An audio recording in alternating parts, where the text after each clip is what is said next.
Fala galera, João Risoléu aqui, esse é mais um YouMoldcast, o seu podcast de tecnologia e inovação na moda. Abrindo hoje a nossa 4ª temporada, já vamos para o 3º ano de podcast e não poderia ter melhor companhia que a minha preferida Vanessa Rinaldi. Me livrei do Delta e do Sandro. Não fala nem do Sandro, porque Sandro, 4ª temporada... Tô esperando ele marcar para participar aqui comigo. Não sei. Por favor, depois daquele desafio, nunca mais apareceu. Nunca mais. Ele perdeu. E aí, Ivan? Mais um dia? Mais um dia? Voltou 4ª de férias? Temporada. Voltei de férias, não. Falei que eu tô entrando de férias agora, né? É verdade. E pra quem tá aqui com a gente hoje, nunca se esqueçam. Curte, compartilha, comenta. Não deixa de estar aqui com a gente, colocar suas impressões. É sempre muito bom começar uma nova temporada. É isso aí. E tá quente essa temporada, hein, Ivan? Não, cara, muito olha... convidado. Não, e essa mesa... pesada, hein? Muito pesada. Acho que nenhuma forma melhor de a gente começar a 4ª temporada aqui com os fundadores da YouMold. Acho que a gente vai ter hoje um episódio especial. Coisa linda. Muito especial, para contar uma história que a gente, de fato, nunca tinha falado antes. Né? E olha só, a mesa pesada, Ju Ferré, Saulo Arruda. Aí sim, finalmente, hein? Eu já vim aqui. É verdade, o Saulo. Eu já vim aqui. Não podemos ser injustos. Eu só tô com skin nova. Agora, a Ju... A Ju, finalmente A tiramos Ju era uma lenda. Tiramos da direto da do toca. porão. Eu preferi estar no porão. Não me sinto nem um pouco confortável, mas tudo bem, vamos lá. Não, mas vamos... Os primeiros 5 minutos a gente esquece que tem câmera e flui. E pra gente começar, Van, vamos começar agradecendo a empresa que viabiliza toda essa bagaça aqui, que faz acontecer, a YouMold, nossa filhota, e a gente vai falar muito hoje sobre isso. Então, para quem não conhece, a YouMold é uma empresa de inovação, nós somos 100% focados em moda, e o nosso grande desafio é ajudar você que trabalha com moda a vender o produto certo para o cliente certo na hora certa. Então, a gente tem soluções que vão desde o planejamento da sua coleção até a venda para o consumidor final. Então, se você tem qualquer desafio em qualquer uma dessas etapas, não tem ninguém melhor neste planeta para resolver que esse time que está aqui nessa mesa. É só gente especialista que sabe tudo de moda, viveu as dores do mercado e sabe exatamente como ajudar vocês. Exatamente. Então vamos começar. Que tal a gente começar contando de onde saiu a YouMold? Saulo Arruda, João Ferré. Contem pra gente quanto tempo faz, quando começamos, por que começamos. Vamos puxar como é que falava naquele programa da Globo, direto do túnel do tempo? Né? Saiu do muito suor do box de CrossFit. Nossa, verdade. Né? Eu acho que nasceu ali. É verdade. Primeiro. É verdade. Né? Então, a YouMold nasceu de um desejo de eu e o João trabalharmos juntos, né? Que a gente... Eu sou fundador de uma software house, né, que já tem aí mais de 12 anos no mercado. E o João tinha uma startup, que era a CrossX, que a minha software house, a Gera, na época, prestou serviço pro João. Foi meio desastroso. Foi. Né? Mas ele gostou.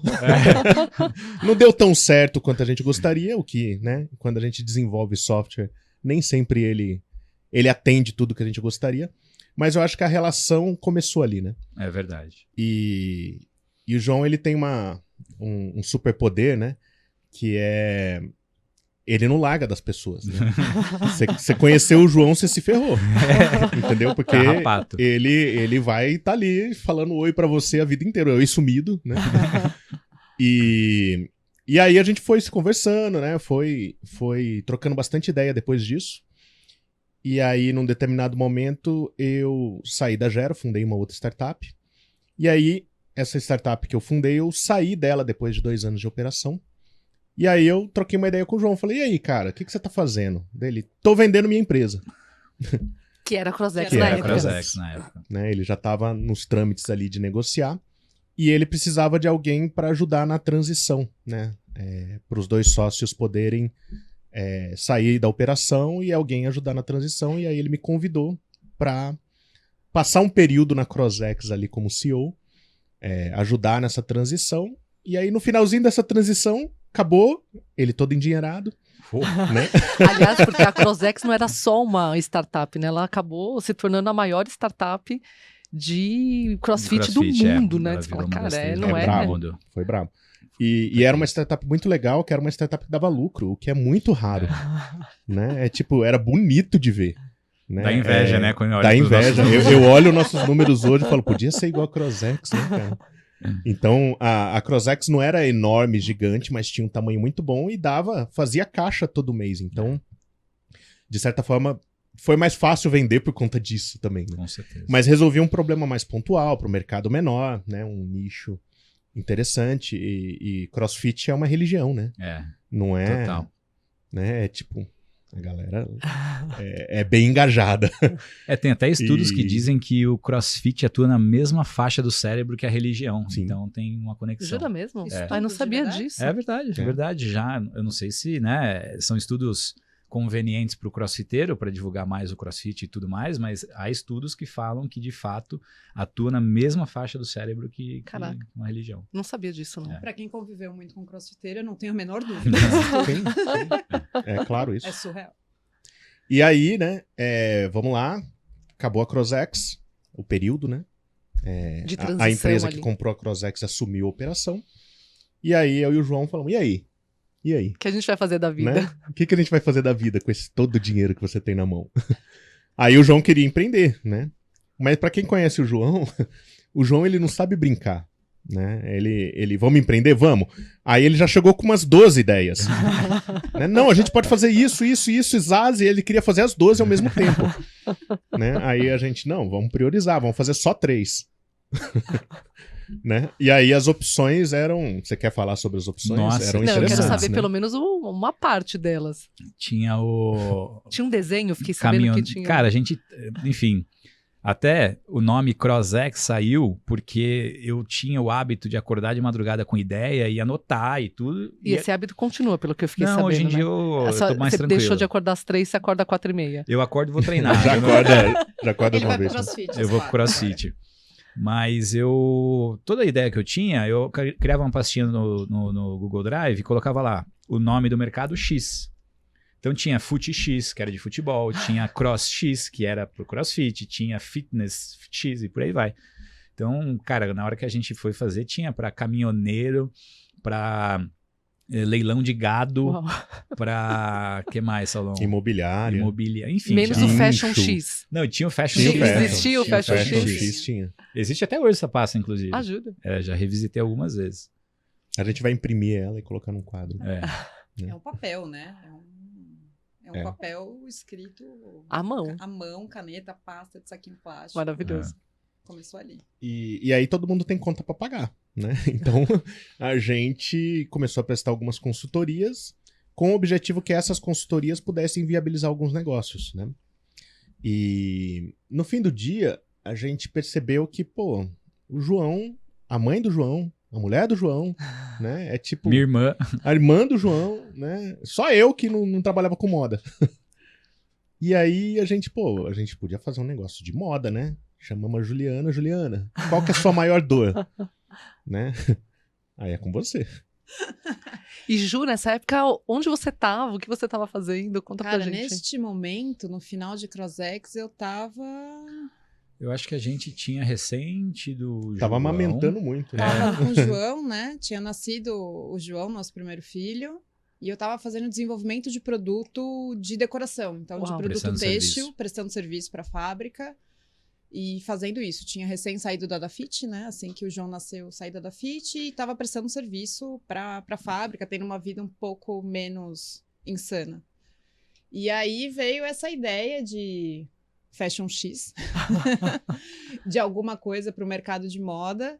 E eu, sei lá, naquele momento, com 15 anos de mercado de moda, via a Crozex trabalhando num mercado minúsculo, super nichado, com altas tecnologias, processos, ferramentas, e eu tava ali no meu post-it, no meu caderno, gerando, né, empresas que geram bilhões, ninguém anda sem roupa, e todo mundo trabalhando no caderninho, né, literalmente no caderninho. Quando era muito evoluído, a gente trabalhava no Excel, né, Vanessa? No Você Excel, sabe no muito Excel. bem. Então, o Excel era o topo da cadeia alimentar se você manjava de Excel na hora de desenvolver, de controlar uma coleção, de fazer compra e tudo mais. E aí a gente começou a conversar sobre essa falta de tecnologia no mercado da moda. E principalmente no desenvolvimento de produto, que teoricamente era onde as coisas começavam mais erradas. Porque ali não tinha nem o Excel, né? Ali era literalmente dependente de pessoas e papel. Folha de papel e os murais e mural, ali. Então era tudo muito físico. Então o comecinho lá da Umold foi uma digitalização, né? Foi uma ferramenta de cadastro para a gente cadastrar a ficha técnica. Legal. Então a gente entendia naquele momento que o produto nasceria ali. Então, para a gente começar a atingir qualquer outra coisa, a gente tinha que digitalizar no mínimo uma o ficha início do técnica. processo. Exatamente. Maravilhoso. E aí começou a desdobrar tudo isso, né? E aí a gente descobriu que não tem nada, né, de uma ferramenta de cadastro. Não é só isso. Que o cadastro é, sim, o comecinho do grande problema, né, de um dos grandes problemas, que é a falta de dados, falta de digitalização e tudo mais.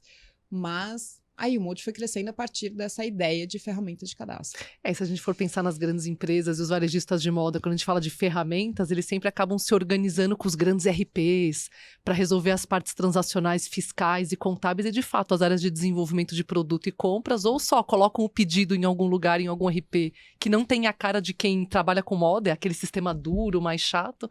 E as áreas de desenvolvimento e compra, todo esse back-end que vem antes do produto nascer, ele fica desassistido. Totalmente. Né? Completamente desassistido. E eu quero até puxar eu me recordo quando a gente começou essa brincadeira, apesar do nosso conhecimento de moda, a gente tomou muito cuidado para não tomar as nossas opiniões e visões de mundo como verdade absoluta. Então a gente fez umas 40 entrevistas, eu não me recordo. A gente falou com, cara, desde licenciado da Disney até os grandes magazines, até marcas mais premiums, até, enfim... Falamos com muitas pessoas que passaram aqui, inclusive, muitas pessoas que passaram. Aline, Ana Elisa, enfim, entrevistamos muita gente. E a gente mapeou as dores que essas pessoas foram apontando. E naquela ocasião, já para começar a ancorar com alguns temas que a gente vai abordar aqui, a gente tinha a ilusão de que, uma vez resolvendo o input inicial e a gestão digital do produto, cara, a gente ia resolver o mundo. E transparência radical, a gente nem sabia o que era PLM. A gente começou a vender como se fosse o Trello da moda. E no final, como o Sandro diz, naquele momento vocês acenderam a luz num quarto escuro, né? A gente começou a acender a luz no quarto escuro. E o que várias empresas, eu vou começar a citar o nome dessas empresas também, vendem como PLM, naquela ocasião, quando a gente começou a descobrir o que era PLM, a gente achava que a gente era um PLM. Até a gente, de fato, começar a estudar, que eu recomendo que todos vocês pesquisem, estudem o que um PLM de fato tem que fazer, a gente vai falar muito sobre isso hoje. Quando a gente começou a estudar, a gente viu que nós éramos muita coisa, mas PLM ainda não. É muito distante, é um desafio muito grande ser um PLM. Então, a gente entendeu que nós tínhamos um PDM, que era um software para gerir os dados da gestão de produto, né? Os dados da criação de produto.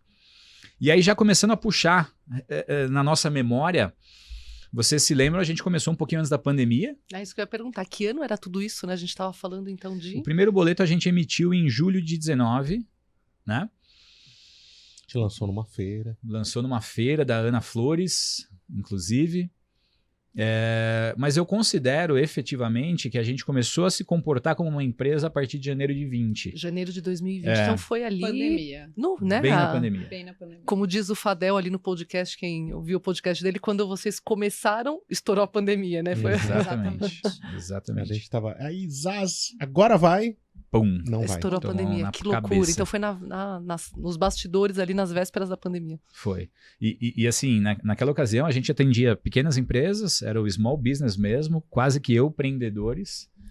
E veio a pandemia, Caramba. de tantos mil usuários porque a gente tinha um modelo que a gente dava acesso gratuito, a turma ia usando, à medida que ia usando e recebendo o WhatsApp automático, que a gente já vai também falar sobre isso, a gente tentava vender. Cara, 15 dias, 30 dias de pandemia, loucura. não tínhamos mais quase receita, quase foi a zero. Que loucura. E aí fudeu, né? Desculpa o francês. Cara, vamos tentar fazer aqui alguma ação para vender para grande. E aí cai no nosso colo, né? Chamam de sorte, a reserva na sequência Fortex, e aí começaram algumas marcas dar oportunidade para a U-Mold. A U-Mold começou a entender as dores de fato que aconteciam além do desenvolvimento, e aí que a gente começou a colocar os tijolinhos do que a gente se transformou hoje. E aí foram nascendo outros módulos e outras coisas que foram complementando e deixando esse PLM mais robusto. Né? Exatamente. O produto foi evoluindo conforme o cliente chegava na etapa do processo. Então, vamos lá, precisamos cadastrar. Ju e eu fazemos o cadastro. O sistema de cadastro existe. Agora a gente precisa aprovar piloto. Eita. Quando começa? Daqui a um mês a gente recebe os pilotos. Ju, bora. Vamos fazer. Exatamente. E até puxando para este lado, Saulão e Joá, na leitura de vocês, das percepções que nós tínhamos lá atrás quando começamos, para a realidade que a gente lidar hoje, assim, o que vocês entendem que a gente aprendeu e o que mudou radicalmente na nossa visão sobre aquilo que a gente acreditava e o que a gente faz hoje? Você primeiro. Bora. Bom, eu tinha a ideia lá atrás que era muito uma falta de ferramenta. Só vem mais perto. Que o mercado não tinha ferramenta e a ferramenta ia solucionar a história. Né? Seja ela qual fosse a dor, de qual departamento, de marcas, de pessoas. Então, a minha cabeça lá atrás era a ferramenta, se ela fosse bem estruturada, ela ia resolver o problema. Hoje é muito claro, Vanessa tá aqui, não me deixar mentir, que a ferramenta é uma ferramenta. É uma parte da caminhada, é um suporte na caminhada. Exatamente. A gente tem todo um problema de processo e não de falta de processo, né, mas de unificação de processo, de clareza de processo dentro das empresas, que a ferramenta acaba sendo até muito pequena ali dentro do negócio. Então, a ferramenta é um grande suporte para fazer com que todo esse processo seja único e flua da melhor maneira possível, porque corretamente também nenhum processo vai fluir, né? Então, a gente faz um processo hoje, a gente descobre quais são os erros, a ferramenta dá todo o suporte necessário para você enxergar esses erros e as deficiências, e a ferramenta te apoia durante todo o seu processo, você olha para trás, fala, putz, vamos corrigir esse processo aqui que não tá bom. E aí você segue para a próxima coleção, corrigindo um e olhando os próximos que estão errados, entre aspas. Então, a minha percepção lá atrás era que a ferramenta era o suficiente, e muito longe disso. A ferramenta é o suporte para fazer com que o processo aconteça. Sem a ferramenta não existe, né? Como acompanhar um processo no Excel ou no papel. Mas só a ferramenta, sem ter uma mudança estrutural dentro da empresa, sem ter envolvimento das pessoas, de querer mudar, não tem milagre, né? Então, esse eu acho que foi uma grande barreira e um grande mito, pelo menos para mim, no dia a dia das grandes empresas, né? Porque não adianta a gente dar o carro se você não sabe dirigir. Então, exige muito mais do que aprender a mexer numa ferramenta nova. Você tem que ter uma mudança de cultura na hora que você implementa qualquer uma das nossas soluções. Esse foi o primeiro tapa na cara, né? Foi. E eu acho que o segundo tapa na cara, logo depois desse, foi entender a diversidade do mercado de moda. Né? Então, a gente começou a desenvolver uma ferramenta pensando que eles poderiam se adaptar à ferramenta. No final das contas, a gente percebeu que a ferramenta tem que se adaptar ao cliente, porque quando a gente fala assim, vamos fazer roupa masculina, que foi o caso da Reserva, que foi onde a gente começou a evoluir de fato a ferramenta, né? Então, a gente desenvolveu uma ferramenta muito boa para trabalhar com roupa masculina. No primeiro feminino que a gente fez, a gente entrou em pânico. Né? Infantil. Aí logo depois a gente pegou infantil, depois calçado, acessório, né? Aí tem empresa que só faz compras, né? Joias, acessórios. Tem empresa que trabalha com facção, tem empresa que é indústria, tem empresa que importa, tem empresa que só compra, não e tem empresa que faz tudo isso ao mesmo tempo. Tem empresa que faz tudo isso. Aí a gente, pela perspectiva de sistema, falou, eita... Né? Então, a gente foi se adaptando ao longo do tempo para criar uma ferramenta que se adapte à loucura, né, do processo do cliente. Não significa que ele está certo ou errado, mas é de fato diferente. Né? E a gente está lidando com pessoas que não estão acostumadas a trabalhar com sistemas. Né? É um outro ponto que é importante a gente pontuar. É diferente, sei lá, você entrar uma área de planejamento, uma área de planejamento. Ou mesmo na área de planejamento, que tem ali já um RP, umas planilhas, já tem um pouco mais de estrutura, ou você entra lá no banco. Quem trabalha em banco tá acostumado, tem o sistema do banco, você tá ali no financeiro, né? Cara, quem trabalha com moda é um bicho solto, né? Freestyle, como a gente falava no começo. Independente da cadeira, né? Pode estar no estilo, pode estar muitas vezes até no planejamento, na diretoria, enfim, pode estar em diversos lugares. Então, são pessoas que não estão acostumadas a estarem amarradas ali dentro de um sistema e que eu vou mudar meu jeito de trabalhar, não faz parte da nossa persona, né? Vou burocratizar o que eu tô fazendo, agora eu tenho alguma coisa para preencher, né? Não consegue tangibilizar até o valor dos dados que tem nesse início aí de processo. Não consegue enxergar isso, né? Então... A única coisa que às vezes as pessoas sabem é: minha coleção tá atrasada. Agora, os porquês é de um pedaço para frente. O que aconteceu lá atrás não se tem nem ideia. Exato. E até aproveitando essa carona, eu vou inclusive te incluir, por favor, para também contribuir com a sua visão. Na leitura de vocês, quais são os grandes desafios para implementar um PDM?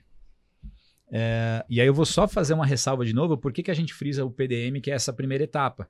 Porque, de fato, quando a gente fala de PLM, a gente vai conversar bastante hoje sobre isso. Aí o Mold hoje tem módulos que vão desde o planejamento da coleção, pré-season, até a venda para o consumidor final. Então, no final do dia, o nosso jogo é clusterizar performance de venda por produto, por loja, identificar o cliente no momento de compra e unir através dos nossos módulos o encontro dessa tríade, né? E o PDM, ele é a grande espinha dorsal para que um PLM funcione, para que ele possibilite o poder de reação. Então, só dando esse contexto para você que está nos ouvindo, mas continua com a gente que a gente vai falar bastante sobre isso ainda. Então, na concepção de vocês, quais são os grandes desafios de implementar um PDM? Acho que a Ju trouxe bem ali, né, quando ela fala de cultura e processo. Acho que são os dois eixos principais. Primeiro, cultura, porque você precisa ter o engajamento das pessoas dentro de um projeto que vai estruturar os processos da companhia, né? E quando a gente fala das áreas de desenvolvimento de produto e estilo, normalmente elas estão no desenho do processo global, mas elas não são medidas e não estão ali sistematizadas dentro de uma ferramenta. E aí a cultura, tanto nessa coisa de processos, como na cultura de dados, né? E eu acho que quando a gente fala de PLM, a gente começa a falar de estruturar dados dentro da empresa. E você conseguir convencer as pessoas de que é importante estar ali ou fazer daquela forma faz toda a diferença. Então, acho que cultura seria um pilar. E processo, acho que tem aquela coisa do PPT, no PPT tudo funciona, né? Então, normalmente as empresas desenham os processos na parede, falam, não, esse é o meu processo. Quando você sistematiza, você percebe que as coisas não funcionavam exatamente naquela ordem, naquele tempo e daquele jeito que as pessoas imaginavam. E é maravilhoso isso, porque é nesse momento que a gente começa a tirar as pedras do caminho e dar a luz para as pessoas aonde o processo trava mais, onde realmente não funciona. Então, você sai da teoria e vai para o mundo prático na hora, né? Então, tudo bem a empresa não ter um processo quando ela contrata um PLM ou quando tem uma ferramenta para apoiá-la. Acho que justamente o PLM vem para criar essa cultura de dados e processos na empresa, e acho que o desafio principal e maior é o engajamento das pessoas, né? E acho que a gente trabalhar junto com os times, transmitir para eles essa sensação e essa necessidade de conseguir medir todas as etapas e entender os gargalos, você começa a gerar dados muito ricos, né? E a gente vai falar de fornecedor, vai falar de um monte de outras coisas aqui, mas você começa a olhar coisas que você não via antes, né? A tal da luz no quarto escuro. Até antes de passar para vocês responderem, eu vou trazer um pouco mais de contexto para a gente organizar um pouco melhor para quem está nos ouvindo, porque uma das nossas missões é educar e trazer conteúdo para o nosso mercado. Então, o que você está dizendo, Van, é que a gente tem desafios diversos, mas eu acho que é importante a gente clarear um pouquinho quais são as áreas, normalmente, que a gente mapeia. E até onde o PDM cobre, em que momento o PDM deixa de cobrir. E, naturalmente, quando se fala, né, vocês falaram de cultura, de quebrar essa cultura, imagino eu que em determinadas áreas a gente tem mais desafio cultural e outras processos, em outras... Como que vocês, né, a gente falou muito de estilo, mas planejamento, estilo, se a gente fosse fazer um raio-x de todas as áreas que a gente mapeia, vamos tentar elucidar os desafios que a gente encontra em cada uma dessas áreas, né? Bom, a gente consegue mapear todas as áreas que participam do processo de desenvolvimento de produto, começando no estilo, passando por engenharia de produto ou áreas de controle de qualidade, quando existem nas companhias, áreas de compras, Aí passando por planejamento e, quiçá, até o saque e áreas de atendimento que vão beber da fonte de informações de produto, seja composição ou desenho técnico, né? Então, acho que a gente consegue cobrir todas as áreas e colocar todos dentro de uma plataforma compartilhada. Eu acho que talvez a palavra-chave aqui é compartilhamento, né? Não tem o Excel do amigo, a planilha paralela e aquele esforço que as empresas às vezes têm para tirar uma informação pegando de várias fontes e lugares diferentes. Então, a gente consegue cobrir e mapear todas as áreas que envolvem produto. E a outra pergunta mesmo que você fez? Os desafios, né? Os desafios que a gente encontra em cada uma dessas áreas, normalmente. Por exemplo, você não citou o marketing, né? Que é outra área que a gente... ele não está intrinsecamente ali no desenvolvimento. Mas ele se abastece. Mas eles dependem de informações e nutrem de informações também. Perfeito. Na leitura de vocês, assim, passando por essas áreas que a Van trouxe, quais são os desafios que a gente enfrenta na prática quando a gente faz uma primeira conversa e quando, de fato, a gente entra para conhecer o porão dos nossos clientes?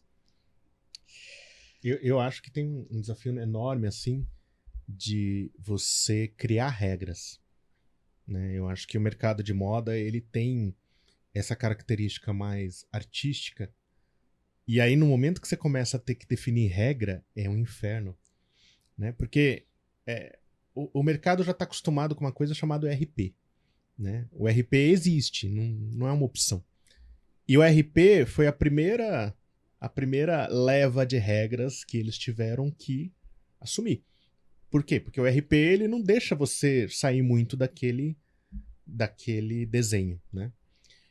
Aí, quando o ERP é o final, né, do processo ali de desenvolvimento. Então, depois que você aprovou o produto, fez a pilotagem, desenvolveu, né, definiu tudo, aí ele vai para o ERP. Antes disso, era meio que uma caixa preta, né? E aí é muito legal que quando a gente entra na empresa e vai conversando com um time que faz determinado tipo de produto, aí um time que faz outro, um time que faz outro, cada um é um mundo completamente diferente. E as regras, elas são incongruentes muitas vezes, né? Porque você fala, se for isso, né? Eu sou de sistemas, desculpa, né? Eu só consigo entender se for isso, faz isso, se for aquilo, faz aquilo. E conversando com as pessoas, muitas vezes eles não conseguem, né? A Van passou muito por isso ali no dia a dia de mapeamento de processo. Você fala, não, mas a regra tem que ser, né? Não, mas é que às vezes tinha mais exceção do que regra, né? E aí, nesses casos, a gente sempre recomenda, cara, vamos começar com o mínimo possível. E aí, ao longo do tempo, a gente vai complicando, né? E isso, às vezes, é difícil, né? Porque é sempre um trade-off, né? Entre você ter mais trabalho no começo do processo, cadastrar, seguir mais regras, e lá na frente a informação ela tá mais confiável, né? Ela tá mais padronizada, mas esse começo gera uma fricção enorme. E aí, um segundo desafio, além desse de negócio, é o desafio técnico propriamente dito. Né? Então, eu preciso, em algum momento, integrar com alguns sistemas internos. E aí é fogo no parquinho, né? Porque eu tenho que falar com a galera da TI da minha empresa, né? A galera da TI da empresa de moda é tipo, tem TI? Né? Às vezes a gente tem cliente que fala, a estilista, né? Mas a gente tem TI? Né? Não, tem, é aquele cara lá, mas aquele cara não cuida do almoxarifado. Né? O menino da impressora. É o menino da impressora. Não é aquele menino, não, ele é o TI também, né? Então, muitas empresas de moda, a moda é uma área muito interessante, porque muitas empresas que a gente começou a trabalhar, elas eram basicamente 5, 10 pessoas. Né? 2 anos depois, elas são 200 pessoas. Né? E aí a gente passou por essa transformação de várias empresas. Então, antes era o menino do almoxarifado, agora você tem um diretor de tecnologia, né? E antes era o RP da tia Carochinha ali, né? Que roda num computador empoeirado. Agora eles estão usando um SAP. Né? Então, a gente acompanhar a evolução das empresas é uma coisa muito desafiadora. Né? E aí, quando eu falo de tecnologia, eu falo, às vezes não dá para integrar com RP. Né? Às vezes você usa um RP lá que foi desenvolvido, né, há muitos e muitos anos atrás e que funciona para você, mas ele não foi desenhado para ser intercambiável, né? E aí mudar de RP é outro processo que a gente passou com alguns clientes que, nossa, é tudo ao mesmo tempo. Então, as empresas de moda, na hora que elas contratam um PDM, um PLM, quando elas levantam a mão e alguém levanta a mão lá dentro e fala, a gente precisa disso, né? ela geralmente está num momento de transformação absurda e a gente está lá no meio. Né? Então, um grande desafio que eu vejo que a gente passou é acompanhar o crescimento dessas empresas, a explosão dessas empresas. E, cara, vira o caos, né? A Juliana tá aqui para não me deixar mentir, né? Eu acho que de dores... Tem a minha sensação lá atrás de que a ferramenta é o suficiente, também é uma grande ilusão de muitos dos nossos clientes, né? Que vai implementar a ferramenta aí, o Mold, ou qualquer que seja, que vai resolver todos os problemas. Esquece, não existe isso. Né? Então, acho que essa é um grande desafio quando a gente conta essa verdade e quando a gente fala para eles que, então, esse momento de onboarding vai ser terrível, vai doer, mas a gente vai sair do outro lado. Então, acho que essa é uma grande, né, uma bomba de água, né, gelada que a gente joga na galera. E tem um ponto que a Vanessa vai saber muito bem do cliente querer sair do 0 ao 100, né? Uhum. Não tem processo, não tem ferramenta, não tem time e não é do modo pejorativo que eu tô falando. Não tem ferramenta porque 90% das empresas não tem uma ferramenta, né? Tá no Excel e no papel. Não tem processo? Tem. Este departamento tem um processo, aquele departamento tem outro e é isso, né? Tem processos que... Aí, às vezes, sai a pessoa, entra outro, o processo muda totalmente, né? Mas quando a gente não se dá bem, eu tenho meu processo e você tem sim. o seu, né? Clássico. Mas, enfim, quando a galera, né, não tem o processo, não tem a ferramenta, de repente quer contratar e vai do 0 ao 100. Então, vai do 0 processo, 0 ferramenta para 200 fluxos altamente automatizados e integrados com 42 outros sistemas. Cara, você para a operação inteira dessa empresa, dessa marca, né? Porque além de fazer uma implementação, de redesenhar processo, de trazer uma ferramenta nova para o dia a dia, por um acaso eles têm que continuar fazendo produto, vendendo, prova de roupa, lacre, né? A vida da marca continua. Então, contratar a pessoa que sai, você tem que repor. Exato. Então, acho que esse também é um grande desafio, né? A gente alinhar as expectativas e entender até onde o cliente pode ir naquele momento, porque tem muitos momentos que a gente fala, eu volto daqui a um mês, tá?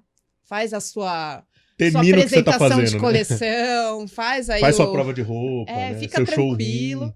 Daqui a pouco eu volto, tá tudo bem, né? Então a gente alinhar essas expectativas com o time operacional e com a diretoria, que também às vezes são coisas bem diferentes, né? São bichinhos bem diferentes dentro de uma mesma marca. E a gente ir aos poucos, né? E o aos poucos não quer dizer que a gente vai devagar, mas ir aos poucos para que essa mudança seja de verdade, seja estruturada e que demore, né, tempo, que isso vire a raiz da empresa para as pessoas entenderem o que é dados, entender o que é processo e ganhar com isso, né? Porque não é só ferramenta, é o resultado final lá na frente. E no final acaba dependendo muito do momento que o cliente está, né? Do perfil e da característica, e não tem jeito. Eu acho que o Saulo trouxe um ponto que ele comentou no começo da fundação da empresa, né? E que, putz, a gente foi se adaptando, entendendo o mercado e sanando a dor daquele cliente. No final, acho que a Umold segue sendo assim, né? Eu acho que isso que é o legal e é o nosso diferencial. Eu até vim ouvindo no rádio agora uma pesquisa da Pricewaterhouse, eles estavam falando que 40% dos executivos acreditam que em 10 anos, se eles não mudarem o negócio deles de alguma forma, eles vão deixar de existir, né? E dentro desse processo todo, eles falaram de cultura e falaram de dados também.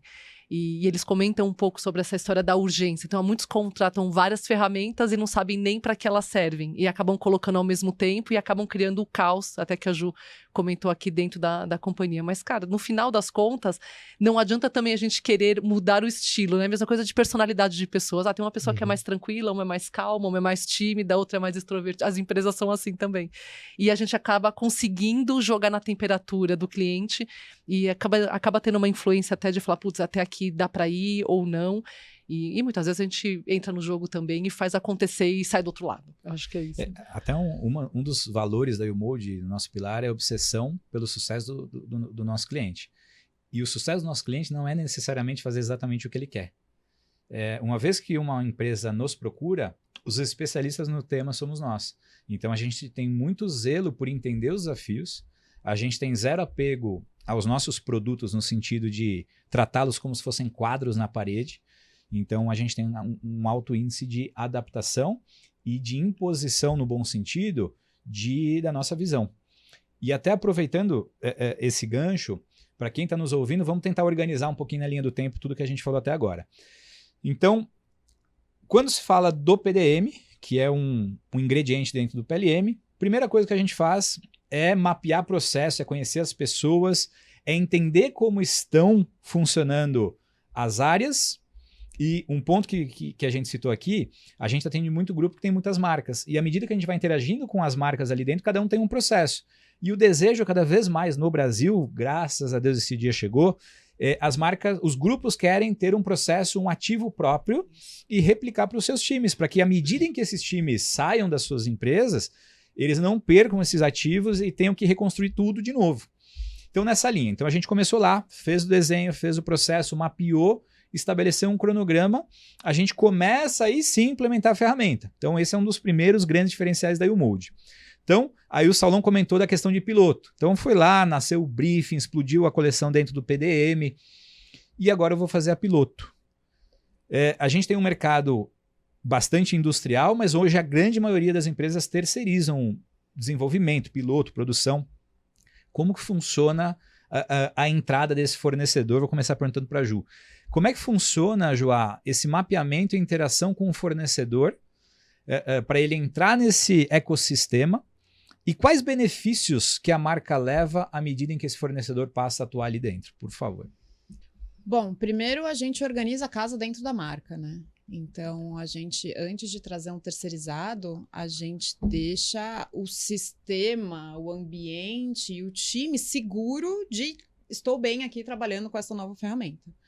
Então, vai aí um período de uso exclusivo da marca e a gente já ir preparando todo o terreno para a gente trazer os terceirizados. Quando a gente sente, aí é literalmente de sentimento, porque não tem tempo. Tem clientes que a gente consegue trazer os fornecedores mais rápidos, tem cliente que a gente ainda está aqui falando, não é o momento, aguenta aí. Né? Então, é muito de sentimento nosso aqui da YouMold, que trabalhamos com isso há muito tempo, com muitas marcas, que a gente sabe dosar se a marca está pronta ou não para trazer um terceirizado. E aí, quando eles estão prontos, seguros e minimamente organizados dentro do sistema, a gente traz os fornecedores. E que é muito bom para ambos os lados, né? Eu lembro que a nossa primeira experiência, na nossa primeira marca trazendo fornecedor, foi um caos generalizado dos fornecedores ficarem desesperados. Eu tenho mais uma ferramenta, mas eu sou obrigada a fazer isso também, e eu não sou pago para isso, né? Enfim, eles foram muito reativos no começo. E a gente, e o Mold, a gente assume esse papel de, calma, galera, vamos lá. Né? Então, a marca passa o recado e a gente traz os fornecedores para dentro, porque, afinal, todo mundo aqui da YouMold já trabalhou com fornecedor alguma vez. Né? Não é nenhuma novidade, não é nenhuma persona nova para nós aqui que estamos no mercado há muitos anos. E aí a gente começa a mostrar qual que é a vantagem de você ter uma comunicação digitalizada, de você ter um único lugar para fazer a sua transferência ali de informações, de trocar tarefas, de receber todo o material. E é maravilhoso, né? Depois de alguns meses, quando a galera se acalma e começa a usar na rotina, quando roda a primeira coleção, aí ele fala, então, eu atendo aquela outra marca ali, eu não posso usar naquela outra marca também? A gente fala, ainda não, que aquela marca não está no momento. Mas eles começam a buscar e pedir para usar em mais situações. Por quê? Não existe mais ficha desatualizada, né? Que é um grande problema para o fornecedor. A ficha agora está 100% sempre atualizada, porque o estilista atualizou no sistema, automaticamente a ficha do fornecedor está atualizada. Aí a gente pode falar, mas o fornecedor imprime o papel. Sim, o fornecedor, né, precisa do papel impresso, né, da ficha impressa para carregar ali no chão de fábrica. Então, quando atualiza a ficha, o fornecedor recebe um e-mail. Olha, na ficha tal foi atualizada essa informação, esse tecido, essa matéria-prima, blá, blá, blá. Então, a comunicação fica muito boa. O fornecedor fica seguro que ele está sabendo, né, de tudo no momento correto, né? Ele não tem nenhuma informação desatualizada. E, por outro lado, a marca não precisa lembrar de avisar o fornecedor. Cara, ele fez um sistema, o sistema avisa. O estilista, né, a pessoa do cadastro não precisa lembrar de fazer o download da ficha, subir no e-mail, enviar. Cara, não existe isso. O sistema manda automático. Então, para o time operacional da marca é maravilhoso, né? São horas que você ficava ali subindo e-mail, jogando as fichas no e-transfer. Gerenciando o documento. Gerenciando. E aí o fornecedor não abre o e-transfer. Você tem que fazer outro e-transfer para mandar para ele, porque quebrou o link, né? Então, não existe mais isso. Então, é muito prático. E aí a gente vai para aquelas tarefas básicas de dia a dia que a gente não percebe o quanto isso onera no nosso tempo de trabalho até a gente não ter mais que fazê-las. Do tipo, você receber o custo das suas pilotos por e-mail. Então, o fornecedor te manda, obviamente, por e-mail ou por WhatsApp, o custo de todas as suas pilotos. Você pega essa informação, digita na sua planilha, no RP, naquele bando de controle que você tem. Cara, o fornecedor, ao invés de digitar no e-mail e você passar limpo, ele já digita no sistema. Já está dentro do seu sistema, que já está dentro da sua ficha de custo automática, que já está dentro do seu relatório e já está pronto. Você só tem que ir lá avaliar, negociar e fazer o seu trabalho de negociação. Né? Então, o fornecedor consegue conferir, sei lá, NCM, composição, todas as informações. Os consumos, né? Consumo, tá faltando matéria-prima nessa ficha. Quem se ferra é o fornecedor, né? Se alguém esquece de colocar. Então, o fornecedor trabalha junto com você. No final das contas, todo mundo ganha tempo, né? Porque o trabalho não é duplicado. O fornecedor faz de um lado e você faz de outro. Não, a gente faz uma vez só. E quando a gente entra em fornecedor falando de piloto e prova de roupa... Nossa. Acho que esse é o nosso maior case de sucesso aqui, né, dentro da Emold. Um módulo que a gente criou do nada em um mês, né, Saulão? Esse foi. Foi do nada em um mês, em parceria com um time de uma marca. Ele nasceu em um mês e está sendo desenvolvido até hoje, né? Ele continua evoluindo, Ele né? continua evoluindo todo mês.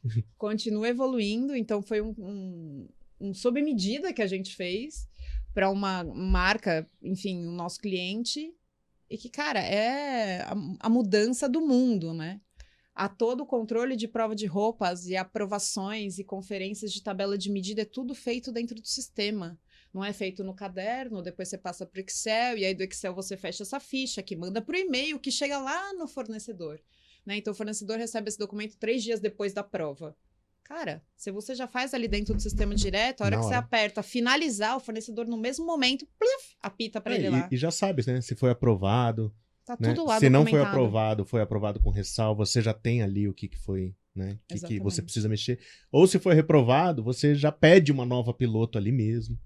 Não, sem contar o volume de dados maravilhosos que a gente gera a partir disso, né? Então a marca começa a olhar o fornecedor que demora mais para aprovar uma peça, aquele que tem mais dificuldade por tipo de produto. Qual repilota mais. E aquele que o time de engenharia ou qualidade precisa focar para desenvolver, porque no final, cadeia de fornecimento no mercado de moda é muito difícil. A gente sabe como é difícil encontrar um fornecedor bacana que atenda seus requisitos de qualidade. Muitas vezes você tem um fornecedor ali que tem uma boa estrutura, mas ele está aprendendo, né? Ou às vezes ele é muito bom numa categoria de produto e ele pode ser desenvolvido para fazer outra. E aí o time começa a ter luz disso, né? Entender aqueles fornecedores que são mais bacanas até para fazer uma alocação de produção mais efetiva também. Então, putz, se esse cara é bom de camisa, eu vou explorar. A gente fala tanto em explorar o potencial máximo das pessoas, é que a gente começa a explorar o potencial máximo da cadeia, né? Sim, excelente. Então, para a gente avançar para os próximos desafios, só fazendo um resumo do que a gente falou até agora, de benefícios que a gente gera na primeira etapa da implantação de um PLM, que é o PDM. A gente digitaliza, a gente para de ter aquela mesma informação que é preenchida em várias planilhas diferentes por pessoas diferentes. A gente elimina aquela versão final, versão final, versão final 7.0. Ficha final. A gente elimina na relação com o fornecedor aqueles casos onde, cara, mas não foi esse tecido que eu escolhi. Olha lá na ficha, mas qual? A versão final ou a final? Mas você não falou. Mas eu falei no WhatsApp. mas eu te liguei aquele dia. Você perdeu uma semana para ficar resgatando as mensagens. Uhum. E aí eu acho que vale citar que a gente causa um problema enorme também com isso tudo, né? Que a gente já ouviu também. O time que passa a ter de preencher a ficha que antes eram feitas só no Corel, no Excel e tudo mais, eles deixam de gastar 30 segundos para preencher e passam a gastar 2 minutos. Isso é quase um crime. Mas é importante a gente lembrar que esse 1 minuto e meio que ele gasta a mais para preencher uma ficha num ambiente estruturado, ele elimina, desculpem o francês, uma caralhada de relatórios que naturalmente tinham que fazer na unha. Então, quantos produtos tem em tal etapa? E tinha que ir lá contar fichinha e tá. Quantos produtos estão no fornecedor tal? Vamos lá, vamos ver, não sei aonde, abre o Excel e tal. Tem um ponto que a gente não falou, mas que ele é de suma importância, que se chama governança. Muito importante. Por que governança é importante? Porque o Excel, ele não reclama se você não fizer alguma coisa. Né? Então, eu coloquei um consumo negativo no Excel. Zero problema. Né? Eu não preenchi determinadas informações. O Excel não está preocupado com isso, o Corel não está preocupado com isso. Né? Então, quando você vai para um sistema, você só consegue passar para a próxima etapa desse produto se você cumprir determinadas condições. E aí a gente conseguiu desenvolver uma forma altamente flexível de validar essas condições, né? Então, o que você quiser, a gente até agora conseguiu fazer boa parte, né? Se a gente não conseguiu fazer, a gente foi lá e desenvolveu um mecanismo para conseguir, né? Então, a governança é uma segurança que quem contrata o sistema vai ter de que a pessoa nova que acabou de chegar na sua empresa, ela vai seguir aqueles requisitos que você determinou. Isso é animal. Muito bem lembrado. E não vai trazer a experiência dela da outra empresa e não vai criar aquela colcha de retalho de processos que acabam existindo pelo turnover natural que existe. Né? E isso é o que a gente chama de legado, né? Que a gente deixa um legado que a empresa ela tem uma forma muito clara de trabalhar. E aí, quando você cresce, essa forma, ela cresce junto, né?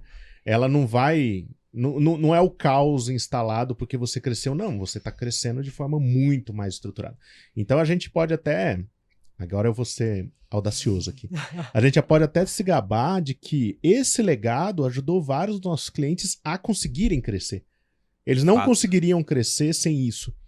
Né? Eles teriam que fazer isso de alguma forma. Né? Então eu acho que a YouMold conseguiu colaborar muito para que eles conseguissem dobrar, triplicar o time sem que o caos impere. Conseguir continuar trabalhando, né? E até mesmo nessa linha que você falou, muitas vezes triplicar o volume de desenvolvimento e gestão de produtos sem ter que triplicar o time. Né? Exatamente. E, então, nessa linha... Com esse 1 minuto e meio a mais. Com esse 1 minuto e meio a mais, exatamente. Então, é importante reforçar porque ainda existem marcas que são inovadoras se apegando em detalhes pequenos e não enxergando a história do copo meio vazio, né? Então, avançando. Aí, conseguimos trazer esse benefício, conseguimos trazer visibilidade. Esse ponto de governança é muito importante. A gente vai falar mais sobre ele à medida que a gente avançar ali sobre a importância da digitalização, da gente reagir e tudo mais. Mas, uma vez que isso aconteceu, a governança, o time de planejamento já havia pré-estabelecido proporção por faixa de preço, por categoria e tudo mais. Isso também entra na questão de governança. Garantir que quantos aqui já não passaram por isso, de chegar um produto na etapa final, agora vamos comprar. Mas, cara, nem aprovou o tecido ainda. Você não preencheu o consumo. Você não validou com o fornecedor se ele tem espaço para alocar a produção. O piloto nem chegou. Então, essa governança é garantir que todos os requisitos necessários vão ser cumpridos até que esse produto se dê como validado. E aí, avançando. Então, show. Chegou aqui a piloto e agora a gente tem 200 modelos, mas a gente só pode escolher 100. A gente se acostumou no mercado de moda as coisas serem à base do grito. Então, cara, tenho 200 aqui, preciso escolher 100. Fulano gostou mais desse, ciclano. Como que a gente consegue agregar para uma marca para sair do subjetivo para o tangível? E aí, quem quer começar? Aí a gente começa a mexer com dados mesmo, né? Puro. E aí a gente pode falar de dados históricos, que eu acho que 99% das marcas de moda hoje olham para o retrovisor para pegar sua primeira referência. Isso é natural e todo mundo faz. E aí outra coisa que estavam falando justamente nessa pesquisa que eu vim ouvindo hoje de manhã no rádio, é que cada vez mais as empresas precisam começar a fazer produtos mais personalizados, né? E olhar para aquilo que o cliente ele deseja. E a gente começa a falar de não só olhar para o retrovisor e olhar para o futuro, ou pelo comportamento do consumidor, então o que ele está pesquisando mais, ou o que ele está buscando mais na internet, e até mesmo como sua concorrência está se comportando, né? Então a gente começa a somar dados internos de um lado, dados externos de outro, coloca isso no liquidificador para gerar algum insight que fala, cara, esse produto tem mais probabilidade de ter sucesso do que esse outro. E a gente começa a sair um pouco mais do subjetivo e ir mais para os dados e para escolher o objetivo e racional, né? Sensacional. Ainda tem viagem de pesquisa, essas coisas assim? Ainda tem, cara. Existe. Isso é importante. E até para elucidar um pouco do que a Van trouxe, né? Dados internos. Então, quando a gente olha para o retrovisor, a gente consegue enxergar o que foi vendido ali, né? Então, pô, essa camiseta, essa calça, essa bermuda racharam de vender. Mas por quê? Será que é por causa da cor, por causa da modelagem, por causa da época do ano, por causa do fornecedor que é bom pra caramba? Ou será que são 3 desses quesitos juntos? Então, à medida em que você olha para o nível de atributo do produto e a composição desses atributos juntos, você tem algumas informações riquíssimas ali. E, naturalmente, para tangibilizar o subjetivo, a gente também tem uma solução de votação. Então, quantos de vocês que estão nos ouvindo já não passaram por isso? Cara, preciso escolher 10 de 100. E aí? Então, através da YouPick, que é uma das nossas soluções, você consegue submeter, eu odeio esse exemplo, mas não achei nenhum melhor até agora, como se fosse um Tinder de roupa. Então, para as pessoas votarem, gosto, não gosto, tá caro ou tá barato, tá bonito ou tá feio. E aí, o meu voto, porque eu manjo muito, vale 1 ponto. O seu voto vale 100, o seu voto vale 200. Então a gente consegue trazer para um ambiente tangível algo que hoje é extremamente subjetivo. E aí mais, né? Legal, esse produto foi muito bem votado. Ele está muito bem quisto pela nossa diretoria, pelos vendedores e tudo mais. Mas quais são produtos similares em nível de atributo que a gente olha no retrovisor para ver se eles performaram bem ou mal? E aí eu acho que para finalizar, esse mesmo mecanismo a gente também consegue disponibilizar para o cliente participar da cocriação de uma coleção. Isso é muito animal, né? Que aí começa a entrar nos dados externos que a Van trouxe, até finalmente a gente também trazer, neste momento, a visão de o que os seus concorrentes e benchmarks estão fazendo nos seus e-commerces, o que está dando mais sold out, o que está dando mais remarcação em menos tempo pós-lançamento. Então, a soma desses dados traz um pouco mais de endosso na decisão de qual produto, qual coleção, em que momento, qual fornecedor. Eu consigo fazer isso para minha referência também, tipo para a marca lá de fora que lançou a coleção. Exatamente. Sua viagem de pesquisa fica até mais otimizada e você acaba estratificando ela de uma forma mais rápida. A viagem de pesquisa é uma foto, né? Exatamente. Aquele dia, naquela loja, lá. naquela vitrine. Né? Mas dessa forma eu acho que a gente consegue um vídeo, né? Exatamente. Perfeito. Tem uma diferença grande ainda. Gigantesca e mais, né? Cara, tal marca tá bombando. Sempre que eu vou dar exemplo de alguma coisa de moda, eu sou ruim nisso. Vou tentar. Então essa marca tá bombando no tom verde, na gola, sei lá o que, no tecido, sei lá o que lá. Então, cara, então vamos rachar, né? Tirar uma foto e vamos tomar a decisão do semestre com uma fotografia. Cara, mas será que essa porra tá vendendo? Será que tá performando? Uhum. Então, não só o vídeo das mudanças e nuances, mas se de fato tá vendendo, tá remarcando, tá dando sold out. Então, é muito relevante isso. Fala aí, Ellen.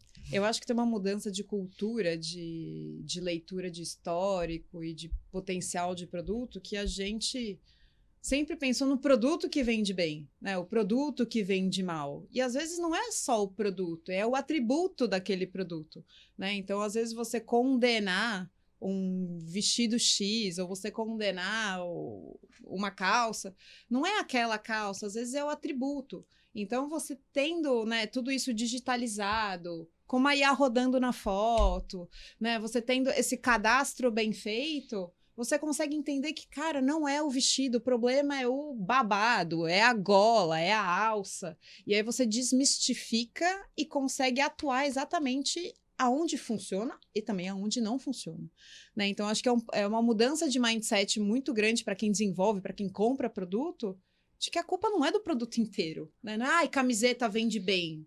Mas não é toda a camiseta que você vai botar que vai vender bem, né? Qual é o tipo da estampa, qual é o tecido, qual é a gola, é listrada, fio tinto, é o quê?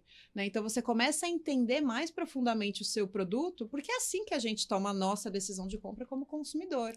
Ah, eu quero comprar uma camiseta. É muito vago isso, né? Eu quero comprar uma camiseta com fio tinto, com botão sei lá das quantas, com... Enfim, né? A decisão do consumidor é mais detalhista e a gente analisando para desenvolver e para comprar era sempre muito superficial. Então, com essa digitalização, com essas ferramentas, a gente consegue chegar ali nos mais próximo dos mínimos detalhes, que é quem gera o gatilho de compra do consumidor. Né? Ju, você trouxe um ponto super importante, né? Sem contar que às vezes o produto ele é condenado, mas simplesmente porque ele foi enviado para uma região que ele não é aceito. Uhum. E muitas vezes preço que o preço tá errado. E aí né? você começa a olhar esse produto no mapa de calor. Vamos pegar varejistas que tenham 500 lojas, vamos falar dos grandes agora, né? Ou até dos pequenos que estão crescendo com 20, 30. Ele percebe que não, naquela determinada região específica ele foi bem, ele só não foi na outra. E aí a gente começa a falar dessa coisa de desenvolver produto de acordo com o que o cliente precisa. Então, os magazines, principalmente os grandes, sempre foram muito acostumados a comprar e definir o para a rede toda. Uhum. Né? E mesmo que ele fizesse personalizado os volumes por região, era pensado naquela região como um todo. Você fala, cara, não, o comportamento é completamente diferente, às vezes de cor, de modelagem, de tamanho. E até olhando para os resultados atuais aí de varejistas que divulgam relatório pra gente, tal, a gente olha, tem um grande popular que atribuiu muito do seu resultado à inteligência artificial no abastecimento de loja e locação. Né? Ele falou, cara, eu deixei de enviar os packs, então para quem está assistindo agora, né, normalmente a gente comprava ou compra volumes de vestidos e calças dentro de uma caixa que vem um número certo de tamanhos número de peças por tamanho. E mandava aquilo igual para todas as lojas, né? E muitas vezes você vai no Nordeste, os tamanhos menores ou médios performam melhor, numa outra região os maiores. Isso ficava solto e aí gerava mais índice de baixa de preço, remarcação, perda de margem. E esse varejista deixou muito claro nas últimas conferências que ele não faz mais isso. Então hoje ele manda a camiseta no tamanho X e ele faz o abastecimento e reabastecimento por tamanho e às vezes até por cor. Né? Muitas vezes a gente via isso naqueles produtos que a cueca branca, a camiseta branca, e hoje até nos itens de moda eles conseguem entender e enxergar o que aquela região necessita. Né? Então muitas vezes um produto é condenado porque ele só foi enviado no volume errado ou para a região errada, né? E agora a gente consegue estratificar. E é um volume de dados que é impossível o Excel tratar pra gente. Não adianta. E por mais que você queira e tenha boa vontade, seja super expert, você não vai conseguir, né? Então, acho que tem essa coisa da estratificação do resultado por região e a dos atributos, né? Então, eu lembro, na minha época de gerente de produto, a gente vamos pegar os bests, né? Os produtos que venderam bem. Põe um monte de fotinho e a gente ficava olhando pras fotos pra entender, tá vendo? Ó, essa gola, esse tipo. Essa é a inteligência natural. É isso aí. Né? Você fazia inteligência natural. Só que você começa a entrar num volume de produto, que na hora que você fala que vai comprar personalizado por região, é mais produto para ser desenvolvido. Cara, não dá, você não vai gerenciar tudo isso e a inteligência natural tem seu limite, a gente precisa entender isso. Né? Então agora eu vou provocar a gente para a gente dar uns passos mais agressivos no sentido de inovações disruptivas. Mas é importante, antes da gente entrar nesse assunto, porque principalmente depois da Shein e outros grandes players internacionais que trabalham com um nível de algoritmo muito alto, é importante a gente frisar para quem está nos ouvindo que antes de pensar em algoritmos que vão mudar o mundo dessas empresas, essa espinha dorsal que a gente falou aqui, do planning ao consumidor final, sem ela você não consegue trabalhar com rocket science, você não consegue trabalhar com uma tecnologia, com um algoritmo que vai te trazer predições, que vai te trazer insights, porque você não vai ter velocidade na sua cadeia. Então, acho que é muito importante a gente deixar isso registrado, da importância de você digitalizar a sua cadeia inteira. Não adianta você digitalizar somente o time de produto. Essa é uma etapa importante, mas uma vez que você digitaliza somente o time de produto, você vai ter um time ilhado e que vai continuar tendo que exportar dados para os demais times, e aí você resolveu uma parte do problema e criou outros.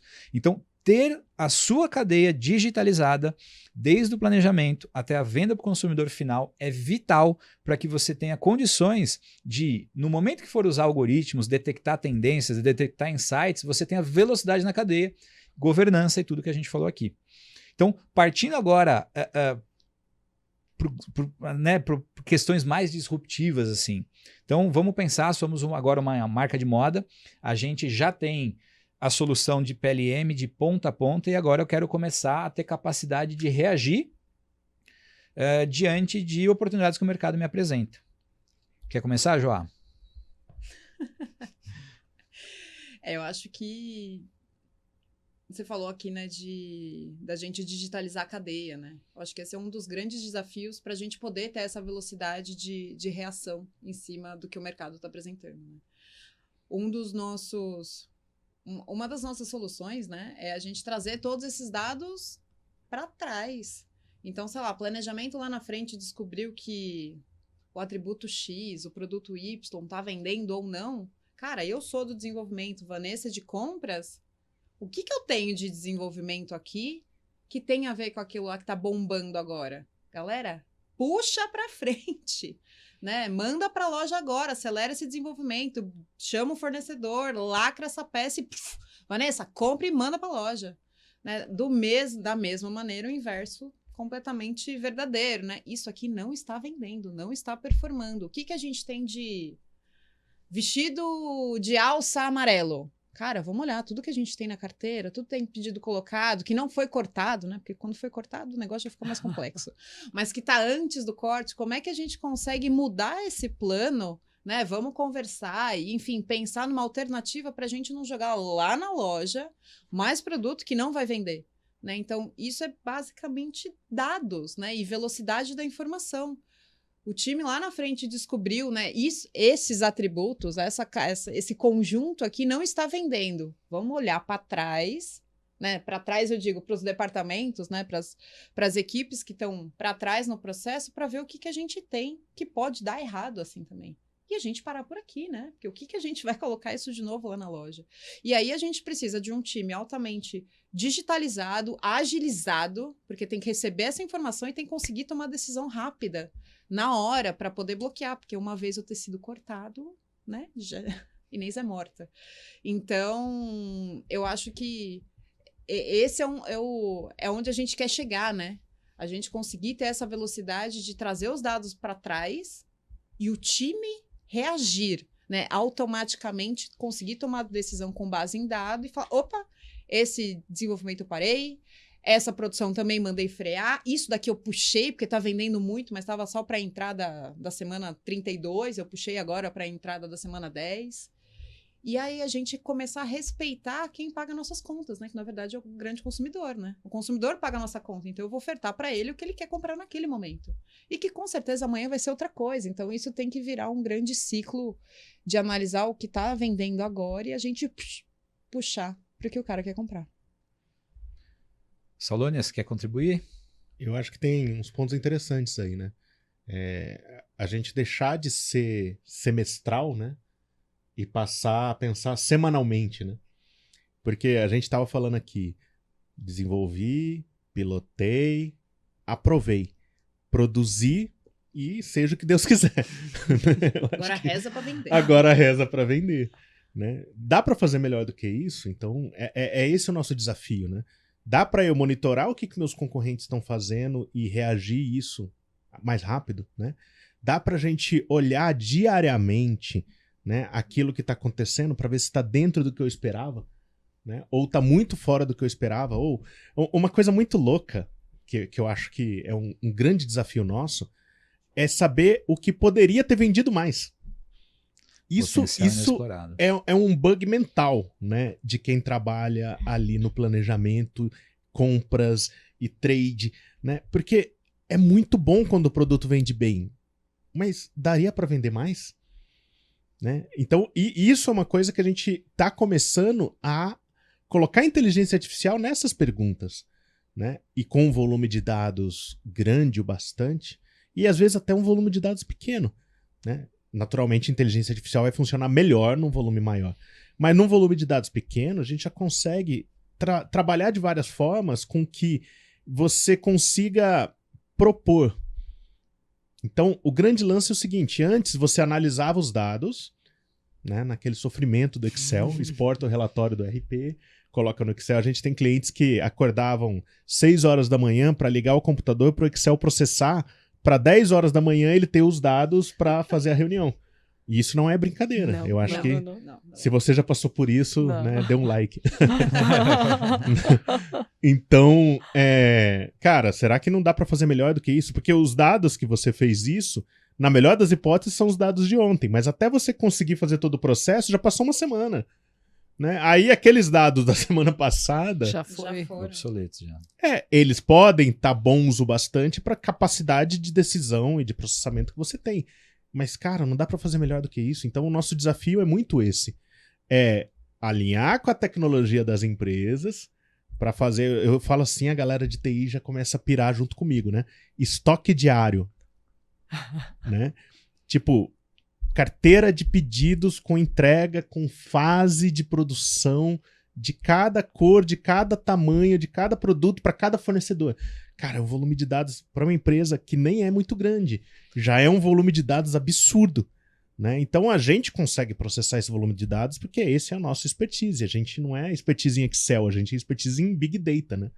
E quando a gente fala de Big Data, eu posso trabalhar tanto com uma empresa que está, né, com um mix ali de 1.000 produtos, quanto uma empresa que está trabalhando com 10.000 produtos, né? Então, isso que eu acho que é a grande diferença. Planejar e tomar decisão é um inferno. Eu acho que é uma das fases mais difíceis assim, do mercado de moda, né? Escolher o que eu vou comprar, né? Contando que isso vai vender. O que a gente está trazendo aqui é a possibilidade de você fazer isso melhor, né? É a foto que a gente fala, né? A foto do momento da aposta. Essa é uma foto. Mas, daqui a um mês, você poder tomar outras decisões de mudar aquilo que está acontecendo, né? O que a gente vê é o verão e o alto verão, né? Será que você não consegue fazer o verão do mês 1, o verão do mês 2, o verão do mês 3? Né? Dá para fazer por semana? Dá. Né? Aí vai da cadeia de fornecimento. Talvez a gente vai chegar nisso daqui a 10, 20 anos. Né? Mas hoje, se você trabalhar no mês, talvez seja bem viável para a maioria das empresas. O Saulo trouxe uma coisa interessante ali no Quaju, que falou de cadeia, de fornecedor. Muitas vezes até eles têm uma capacidade no Excel de tomar uma decisão bacana, fez o planejamento certo, posicionou o pedido na carteira e ele está super acreditando que aquela carteira vai chegar. Só que no final, o fornecedor, assim, como você não controla a capacidade produtiva dele, ele pegou mais pedido do que ele podia produzir. Aí ele, fornecedor, tomou decisão do que ele colocou na frente e aquela carteira daquele produto super campeão, putz, ele vai atrasar e você nem imagina que ele vai te dar um no-show, uma não entrega na véspera, né? E aí é nesse momento que a gente começa a integrar a cadeia, a colocar os dados de produção e de fase produtiva, as macrofases mais importantes, e você fala, cara, se eu tenho uma carteira, vamos olhar a carteira do mês que vem, que nem o Saulo falou, então, para entregar o mês que vem, todos os produtos têm que ter entrado na fase X.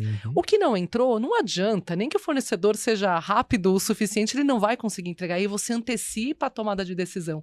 E não chega na semana ficar cobrando agendamento também. Eu vou pegar o que o Saulo falou, quem já passou por isso, dá um like. Ficou ali no agendamento, agenda então. Não vou entregar sexta-feira. E aí você tinha aquela previsão de estoque que estava posicionada para você fazer sua venda. O estoque não é cumprido, você não tem estoque suficiente para venda, aí você não vende, aí tudo aquele planejamento incrível que você fez, ele não se concretiza porque a tomada de decisão de produção ficou na mão do fornecedor e você simplesmente ficou sabendo de véspera, né? Então, para a gente organizar, né? A gente tem um momento ali no planejamento pré-season, onde olhamos as fotografias, a gente olha a performance de produto e aí a gente tem um conceito de clusterizar de acordo com o giro, ROI e o potencial inexplorado que foi muito bem trazido pelo Saulão. O que é esse potencial inexplorado? Cara, esse produto aqui foi uma bosta, não vendeu nada. Mas peraí, vamos botar um zoom in aqui. Cara, em 30% das suas lojas ele rachou de vender. Ele foi mal em 70% das suas lojas. Então não foi um problema de produto, foi um problema de alocação.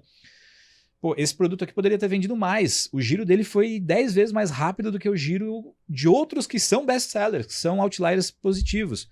Então, poderíamos ter feito, né, comprado com mais profundidade.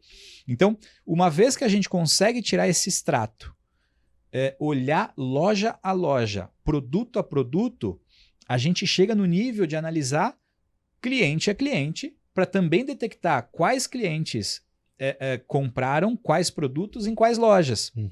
E aí a gente tem o nosso algoritmo no final da cadeia de RFV, que é justamente para a gente identificar o cliente que está em momento de compra.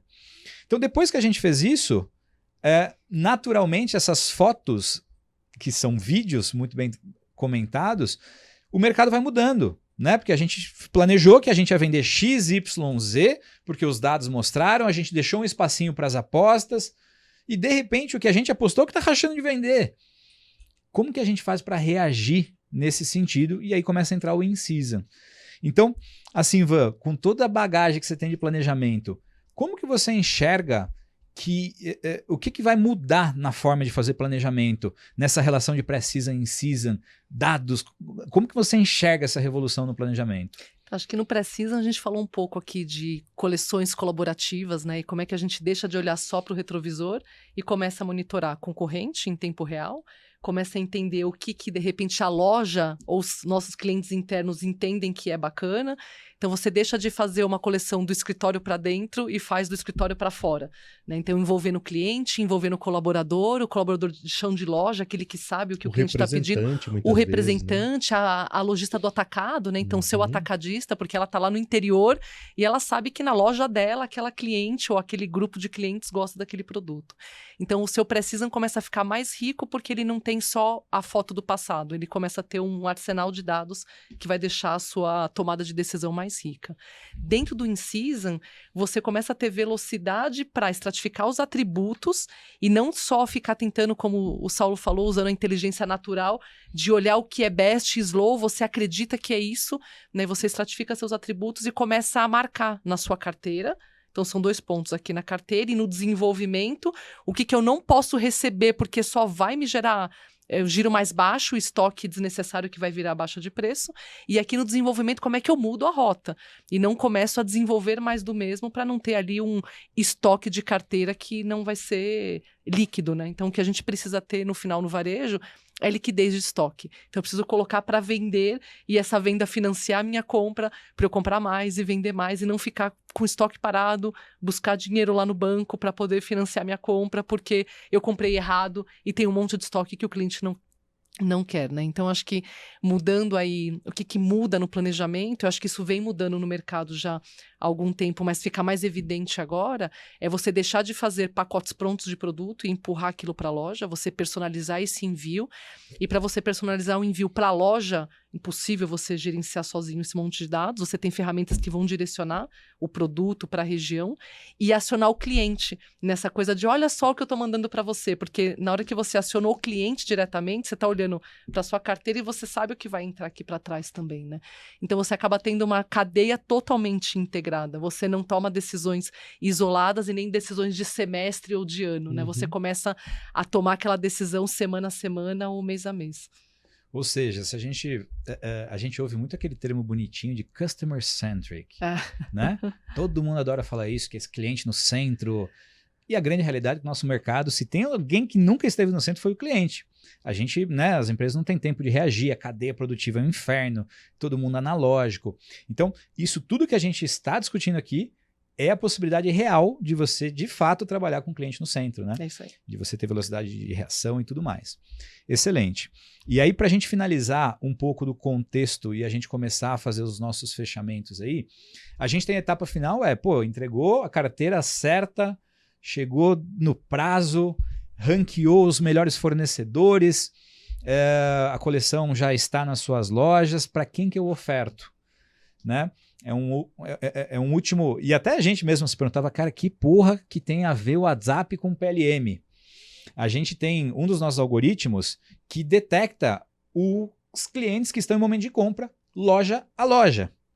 E uma vez que detectou esse cliente que está em momento de compra, a gente consegue olhar para o passado da compra de cada um desses clientes, confrontar com o que tem em estoque e dizer para a Vanessa, que está em momento de compra olhando para o RFV, ela tem esses produtos em estoque que, pelos atributos, tem match com o que ela costuma comprar. E aí, além da gente identificar, a gente tem casos de clientes varejistas e atacadistas que eles têm os WhatsApps dos vendedores deles integrados à nossa solução. Então, quando identifica, vai uma mensagem para a Vanessa, que é o nosso cliente, do meu celular, que sou o vendedor, falando, oi Van, tudo bem? Vou te mandar um áudio rapidinho. E chega um áudio meu. Então, chegou aqui um produto que é a sua cara. Agora é um momento que eu sei que normalmente você costuma comprar mais coisas assim, assado. Então, eu vou te mandar um link, ver o que você acha, se você precisar de qualquer assunto, tal, eu tô aqui. Então, a gente tem caso de cliente com mais de 100 lojas que a turma está recebendo WhatsApp automático enquanto a gente está conversando. Então, você elimina aquele desafio de criar as campanhas, o time de marketing quebra a cabeça para criar as campanhas, com a expectativa que o vendedor vá ter tempo de abrir o WhatsApp e clicar no enviar. Pode parecer só um detalhe, mas há casos de clientes que a gente aumentou em quase 18 vezes o volume de disparo de WhatsApp e de 4% para 8% a taxa de conversão. Por quê? Porque a gente acredita na tese de que a automação e todo o mecanismo de algoritmo que a gente falou são importantes, mas a gente não pode esquecer do aspecto humano, Então, o seu vendedor falar com o cliente que ele já está habituado a vender, só que em escala. Quer citar alguns exemplos desse algoritmo mais no conceito ali de atacado, Saulão? Experiências que a gente passou, Sim. clientes sacoleiros, enfim. É o conceito que a gente traz como receita influenciada, né? Às vezes o fato do vendedor falar com você gera aquela, pô, realmente, né? Eu preciso comprar desse fornecedor, né? E aí você tem várias formas de fazer isso, né? Eu detectei que esse produto está vendendo bem. Fala para o seu cliente que o produto está vendendo bem, porque você detectou, né, por outros meios, né? Mas quando a gente fala de inteligência artificial, o João falou a palavra algoritmo aqui várias vezes. Sabe o que a inteligência artificial é bom de fazer? Reconhecer padrão. Muito mais do que a gente. A gente é muito bom, o ser humano é muito bom de reconhecer padrão, mas o ser humano é limitado, no sentido de volume, né? Então eu consigo olhar 10 produtos na minha frente e tirar várias conclusões sobre eles. A inteligência artificial pode fazer isso num volume absurdamente maior. E inteligência artificial, ela pode ser realimentada, né? Então eu posso dizer que este padrão que ela detectou está errado. E aí o algoritmo já entende que aquilo estando errado, ele já vai para o caminho que você passou. Então reconhecer padrões é o que a gente entende como a grande sacada de você conseguir fazer isso em escala. Então, que padrões? Tudo isso que o João falou, né? Esse produto poderia ter vendido mais. Isso é um padrão, né? Esse produto vendeu mal em tal região. Esse é outro padrão. Esse tamanho não performou bem nessa cor, ou... né? Tipo, tem padrão que a gente não consegue nem imaginar, né? Não dá tempo de ver. E é esse micro, zoom-in, né? que a gente fala... É muito micro. Né? Às vezes é uma coisa que... Quando a gente usa muito o conceito de outliers, né? Então o que é outlier? É algo que diferiu do padrão. Basicamente é isso. Para cima e para baixo. Né? Para cima e para baixo. Então se você tem um outlier positivo, significa que aquilo ali, comparado dentro daquela caixinha que a gente fala, né? Adoramos essa palavra. Então, da caixinha de camisas, eu tenho aqui esse produto que se diferenciou nesse quesito. Qual quesito? O giro dele foi muito mais rápido do que os outros, né? Ou nessas lojas. Nessas lojas, né? Ou nesse período, né? O João coloca alguns fatores legais, né? Tipo, quando a temperatura está maior... Entende? A inteligência artificial, ela vai receber uma série de variáveis, vai bater no liquidificador e vai te retornar aquilo que difere do padrão. Então é aí que a gente vê o volume de dados, quanto maior o volume de dados, então eu estou trazendo informação de concorrente, estou trazendo informação das referências que eu tenho lá de fora, né, que já fizeram a coleção, já venderam, já passou por isso. Eu estou trazendo a opinião dos meus clientes, dos meus representantes, do meu departamento de marketing, de trade, de vendas, de estilo, da diretoria, né? Eu estou trazendo o meu histórico de vendas, eu estou trazendo o que eu tenho para receber, eu estou trazendo o que está sendo vendido hoje. Cara, tudo isso, né, dentro de um ambiente onde você vai diferenciar esses padrões, tem muito poder. Então, o nosso primeiro desafio é como que a gente relaciona todos esses dados e coloca isso no ambiente. Então, esse já é um grande desafio para as empresas. Que quando a gente fala assim, a gente vai conversar com várias empresas que falam, não, isso daí eu tenho. Nossa. Né? O isso daí eu tenho, o João sempre fala, nossa. Então me manda, né? Aí, 2, 3 semanas depois, conseguimos, né? Te mando. Aí a gente vai ver que, o cadastro não está coerente. Né? Eu não tenho a foto do produto. Porque a foto do produto pra gente é uma informação muito rica, né? Inteligência artificial lê o produto, a foto muito do produto, bem lembrado, não falamos e extrai, né, 200, 300 atributos. Né? Esses atributos, eles podem não estar perfeitamente certinho em todos os casos, mas aí entra o volume. Se eu tenho um grande volume de dados, eu consigo ajustando e acertando o meu padrão. Beleza. Peguei todas essas informações, mas às vezes a gente não tem. Né? O cadastro está incoerente. Eu mudei a minha árvore de produto de uma coleção para outra. Como que você compara? Aí você tem que parar, fazer um depara. Não, isso daqui que antes eu fazia de um jeito, agora eu faço de outro jeito. E, cara, você perde os dados, né? Então, para a gente conseguir fazer esse ambiente, a gente tem um enorme desafio técnico. Enorme. Muito maior do que parece. E aí, muitas vezes, o cara que contrata a gente, né, o diretor, a diretora, ela fala, não, essas informações, eu fiz a pesquisa de concorrente, a gente vai ver um PDF, né? Um PPT. É um PPT, né? Tipo, é qualitativo. A gente não consegue trabalhar com qualitativo em inteligência artificial. Até podemos tentar, mas se a gente quer fazer isso de uma forma mais rápida e mais eficiente, a gente precisa dos dados estruturados. Então, esse é um grande desafio, né? Às vezes os dados até existem, né? Mas eles estão cada um separados num lugar. Sim. E a empresa não tem capacidade de simplesmente juntá-los e tirar uma conclusão em cima daquilo, né? E isso eu tô falando do passado. Eu preciso disso hoje, né? Tipo, eu preciso fazer uma integração onde eu tenho o estoque do que foi vendido ontem.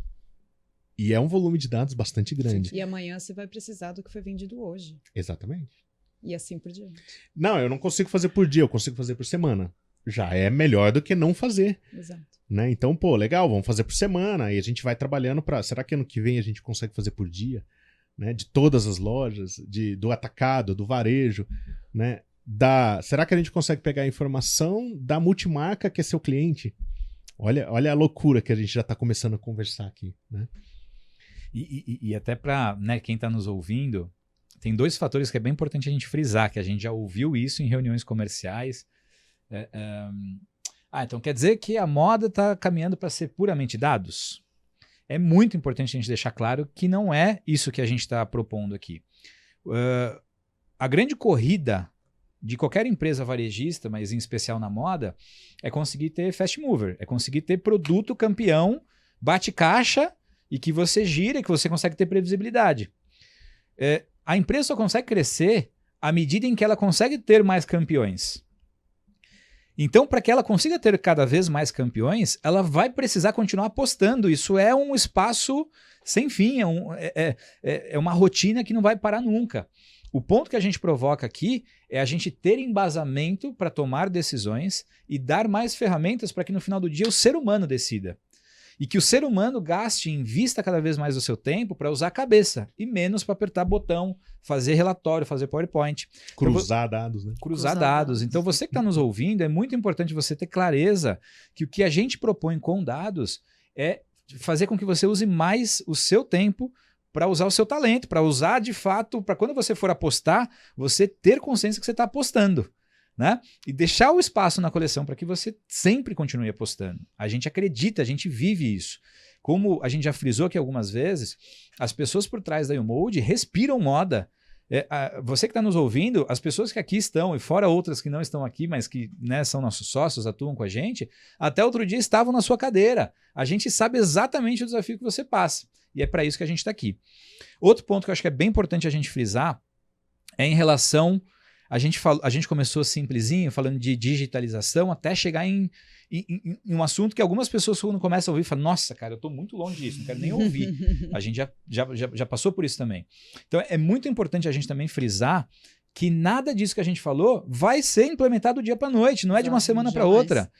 A gente vai, em breve, começar a relatar alguns cases de clientes nossos que a gente está há 3 anos já trabalhando com eles. E a gente focou no primeiro ano em, cara, esquece Rocket Science, esquece algoritmo, agora você só precisa digitalizar a sua cadeia. E antes de digitalizar, precisamos escrever seus processos em pedra. Então, tudo isso que a gente está relatando aqui, se em algum momento pareceu complexo, de fato é. Mas por isso que a gente gosta de fatiar o boi por bife. Né? É muito claro que a gente primeiro olha para processo, digitalização, e depois começa a olhar para a reação por meio de dados. Então, tenha isso em mente, tá? A gente, sem falsa modéstia, nós somos especialistas nisso, a gente respira isso e é para isso que a gente está aqui, para conduzir nesse caminho. Desses 2 pontos, esqueci de alguma coisa que vocês acham que vale a pena citar? Porque é importante a gente desmistificar alguns fatores para não parecer um negócio inalcançável. Não é um negócio de outro mundo. Desde que organizado. E no final acho que é isso, né, João? O processo ele vai dar o tom dessa história toda, né? E muitas vezes as empresas querem justamente o final, a cereja do bolo. Cara, mas para você conquistar a cereja do bolo, você precisa pegar a farinha, o ovo e fazer o bolo inteiro, né? Então, acho que tem um pouco tem o lado que pode parecer complexo, mas tem aquelas empresas que já querem inteligência artificial em tudo. E fala, não, cara, calma, vamos dar um passo. e vamos construir esse processo juntos, né? Até para os dados virem mais estruturados, para você ter realmente robustez naquela matéria-prima que você vai usar para gerar o insight para a tomada de decisão. Né? E nada impede que a gente comece por pequenas partes. Então, vamos só melhorar o seu processo de monitoramento de concorrente? Só isso. Não vou fazer mais nada. Beleza. Vamos só pegar seus dados de venda históricos e vamos analisar esses padrões? Dá para começar por aí. Né? A gente não precisa... Aqui às vezes a gente pira que eu preciso digitalizar tudo para ter isso. Sim, mas eu não preciso começar por tudo. Eu posso começar por um pequeno pedaço. Muito bem lembrado. E depois eu vou conquistando os outros pedaços. Então, a YouMode, a grande diferença da YouMode é que a gente juntou as pessoas que entendem de moda com as pessoas que entendem de tecnologia. Que nenhuma empresa de moda vai conseguir fazer isso num custo viável, com foco, com diretriz estratégica da empresa para trabalhar isso. Não, esse é nosso negócio, não é o negócio das empresas de moda. A empresa de moda desenvolve produto. O nosso negócio é desenvolver tecnologia. Então, as empresas de moda, elas nunca vão conseguir investir da forma com que a gente investe nisso. E outra, a gente está trabalhando com vários segmentos. Né? Então, a gente consegue ter também uma visão do mercado muito diferente. Né, de uma empresa que talvez está ali muito fechada naquilo que ela faz. Então, a gente consegue trazer boas práticas de outros lugares, né? A gente consegue trazer estratégias de outros mercados. Então, a tecnologia é o nosso negócio. A gente é uma empresa de tecnologia, a gente não é uma empresa de moda. Né? Então, não tem como uma empresa de moda ser uma empresa de tecnologia. Assim como a gente não é uma empresa que produz moda, a gente produz tecnologia.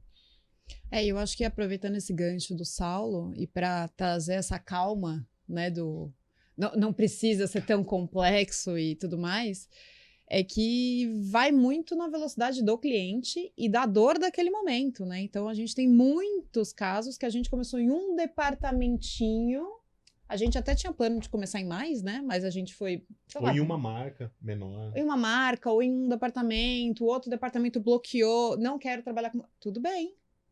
E tá tudo bem de verdade, né?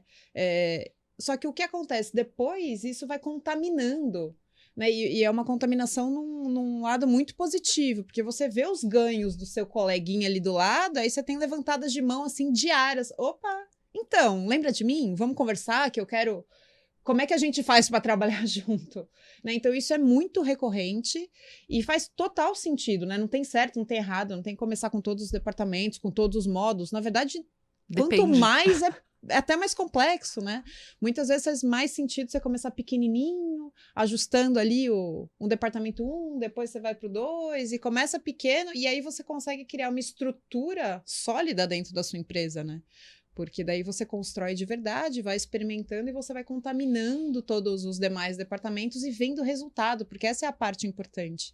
Se você também começa grande demais, dá tanto trabalho que você mal consegue enxergar os resultados tão rápido, né? E às vezes é um pouco dessa ansiedade, principalmente das diretorias, que a gente tem que lidar, tipo, calma, a gente entende a necessidade da diretoria, na verdade, estamos aqui para isso, mas a gente tem toda uma operação para levá-la para cima, né? Porque às vezes é muito discrepante, né, a necessidade de uma diretoria e a realidade, né, que a gente fala que a gente está no porão, né, mas a realidade de quem está no porão. Uhum. Então, a gente, né, e eu me coloco no time de atendimento, a gente trabalha ali com a galera para ir subindo todo mundo e chegar numa inteligência artificial. Uhum. Mas a gente é contratado para inteligência artificial, a gente chega lá, a galera está no post-it, né, então vamos aos pouquinhos conquistando, né, colocando as nossas bandeirinhas e fazendo a empresa inteira crescer e chegar no resultado que todo mundo espera, que na verdade é vender mais e saudável, né?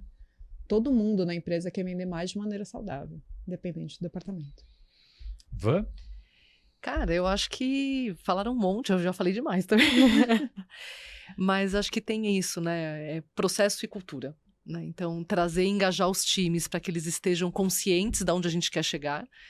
Dar a mão para o cliente estar junto com a gente na caminhada, sabendo que nós somos especialistas em moda e desenvolvemos tecnologia para isso. Acho que o Saulo trouxe um contexto e aí uma definição muito bacana, e acho que é um orgulho muito grande para a gente ter essa solução tão personalizada para o mercado de moda, né? Acho que é diferente, muito diferente do que os grandes RPs fazem.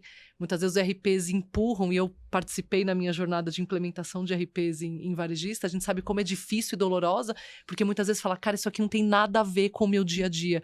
Não funciona assim, não, mas é assim que eu sou, porque o RP é maior do que a empresa. E às vezes a empresa ela é obrigada a se enquadrar num processo ou num modus operandi que não tem nada a ver com a rotina dela. E às vezes isso dói um monte que, ou às vezes a empresa engaveta, ou cria uma integração por trás para alimentar aquele sistema super caro, e nada do que a gente faz é isso. Né? A gente olha para o cliente, entende a dor dele, personaliza no ponto que a gente consegue, que é possível para ele também, porque a gente consegue olhar e falar, cara, faz sentido, né? Não vai por esse caminho, porque não vai ser bom. Né? Então, acho que a gente consegue ter essa tranquilidade. Eu fiquei lembrando aqui que no episódio inaugural a gente está na 4ª, né? Na 3ª temporada eu estava aqui, que foi fevereiro do ano passado. Fazia 3 meses que nós estávamos juntos, né? Eu estava começando a jornada com vocês e num cliente que ficou gigante pra gente, né? Mal eu sabia também o que ia acontecer. Eu acho que hoje eu tenho bastante clareza do que é esse processo de implantação de um PDM, de olhar o molde e o PLM como um todo como um negócio grande, rico e que gera valor para as empresas, né? Eu acho que é isso. Excelente. Então, vamos para os nossos recados finais. Vamos lá. Saulo Arruda, quais são suas expectativas para 24, cara? De tudo que a gente passou, de digitalização, até começar a falar de IAs malucas aí. Quais são suas expectativas para 24? Muito animado. Eu acho que esse ano a gente tem excelentes perspectivas no sentido do mercado estar reagindo, né? De o mercado estar mais animado, né? As empresas estarem com maior capacidade de investimento também, isso é uma coisa que pra gente dá muita segurança, né? É difícil trabalhar na crise, né? Na crise de recurso. É muito mais interessante para uma empresa. Tecnologia é investimento, né? No fim do dia. Então, quando as empresas têm mais capacidade de investimento, a gente também consegue realizar mais coisas. E eu acho que a crise traz para as empresas um desafio, assim, uma necessidade deles perceberem que precisam fazer algumas coisas melhor, diferente, né? Então, eu acho que a gente, como uma empresa de inovação, tem um ano muito interessante pela frente, porque a inovação está na pauta das empresas. Isso é uma coisa que desde o ano passado a gente já vem percebendo. E eles verem a iMold como um parceiro de inovação é algo que dá pra gente bastante campo para trabalhar, né? E, cara, muita coisa ainda vai ser feita na base do vamos dar a mão e vamos experimentar. Então, a gente está muito, muito, muito aberto a experimentar junto, né? Então, cara, inteligência artificial, padrões e tudo isso é uma coisa que a gente também tá colocando a mão. Ninguém tá colocando a mão nisso há 10 anos, né? A gente também tá há 2, 3 anos começando a mexer com isso. Então, esse conhecimento ele vai ser muito compartilhado nesse momento. Então, eu acho que a gente tem boas perspectivas para desbravar uma série de coisas e entregar muito resultado. Então, fazer algumas coisas diferentes tem muito potencial, né? Eu acho que a gente está num mercado muito competitivo e com muita oportunidade. Então, o nosso papel é conseguir aproveitá-las. Muito bom. Joá? Cara, 2024 é um ano de entregas, né, pra gente. É um ano que, acredito, né, que o mercado tá mais feliz, tá mais animado. E a gente, né, dentro do que a gente tem de cliente, dentro de casa, dos últimos anos, a gente tem muitos clientes vendo valor, né, gerando valor através das soluções em módulos separados. 2024 é o ano que a gente está juntando tudo isso e gerando um valor gigante com vários módulos ao mesmo tempo para vários clientes.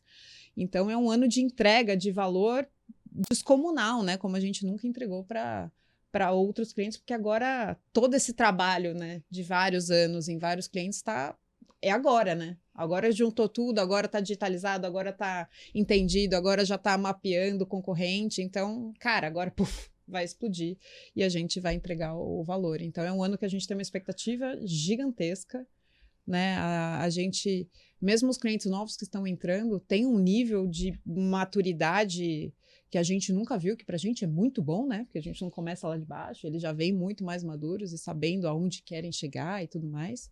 Então, 24, cara, é a hora de entregar aquele valor que a gente vem entregando separadinho em vários momentos para vários clientes. Agora a gente vai juntar tudo isso e fazer... gerar, porque todo mundo trabalhou, né? Todos os clientes trabalhando bastante para isso. É louco que a gente pensa 2024, né? A pandemia foi em 2020, né? Exato. Então, essa história de digitalização, né, forçada, digitalização compulsória, né? Já tem um tempo, né? Por isso... Então agora a gente está colhendo os resultados disso, né? Exatamente, exatamente. Senão talvez levaria 10 anos, não só 4, né? Não fosse... Vanessa Rinaldi? Uau! Cara, 23 para mim foi um ano de aprendizado enorme, né? Muito feliz de ter participado dessa jornada com vocês. Para mim, cada dia era uma novidade, era uma coisa diferente. E eu acho que 24 é o ano de colher os frutos desse aprendizado todo, né? Então, além de poder colaborar e compartilhar com clientes novos essa construção de jornada, é olhar para os clientes atuais e falar, cara, como é que a gente pode dar a mão e ajudar mais e alavancar mais as receitas e o potencial de operação de quem já está dentro da nossa casa, né? Acho que a gente tem muito esse olhar para...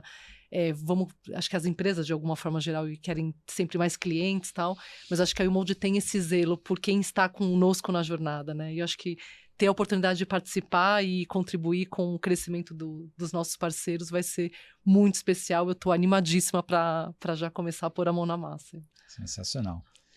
Então, turma, você que ficou até aqui, muito obrigado. Não deixa de dar o like, não deixa de compartilhar e de deixar comentário. É sempre muito importante para nós recebermos feedbacks, que só assim que a gente consegue evoluir e trazer o que você precisa.